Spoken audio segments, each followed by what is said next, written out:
तुम्हाला एक सांगू का, 1 जून नंतर पाऊस कधी जरी पडला तर ते मान्सूनचा ग्रेड धरावा लागत असतो. त्याला अवकाळी म्हणता येत नाही. आणि उन्हाळ्यात पडलेला त्याला अवकाळी म्हणतात.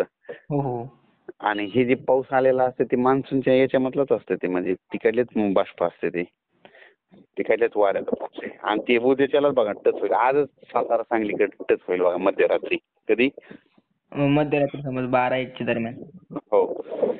नाही ते आहे म्हणा बरोबर आहे. परंतु काही लोकांचे प्रश्न होते ते म्हणलं काय, कारण तुम्ही सांगाल अंदाज कधी खाली गेलाच नाही साहेब माझ्या हिशोबाने तरी, कारण की मी जवळपास तुमच्या आणि 1 जून नंतर समजा केरळमध्ये कसं असतं, जूनच्या महिन्यात समजा 20 मे नंतर समजा 20 मे 10 मेच आहे खरं तर. 10 मे नंतर केरळला समजा 3 दिवस सारखा पाऊस आला की तिथं मान्सून आला डिक्लेअर करावं लागत आहे. हो हो किती?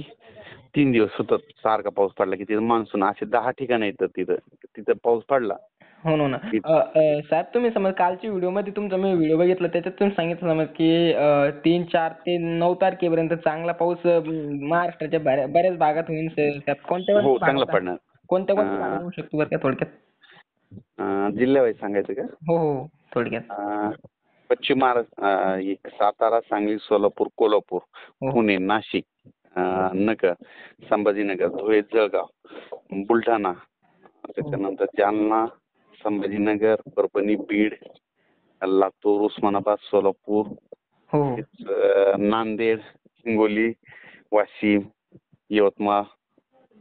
हो हो ओके. एवढ्या जिल्ह्यात समज चांगल्या प्रकारे पडू शकतो ना साहेब? हां हां. ओके धन्यवाद साहेब. खूप खूप काही लोकांचे प्रश्न होते त्याकरता तुम्हाला कॉल केला साहेब. उद्याच्यालाच बघा ना, आपण काय आपण आज नुसतं वातावरण चेंज होईल म्हणलं होतं ना.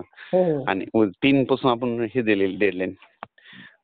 हा, उद्याच्यालाच बघा ना तुम्ही, पाऊस दिसेल समजा. आजच बऱ्याच ठिकाणी सुरुवात होईल.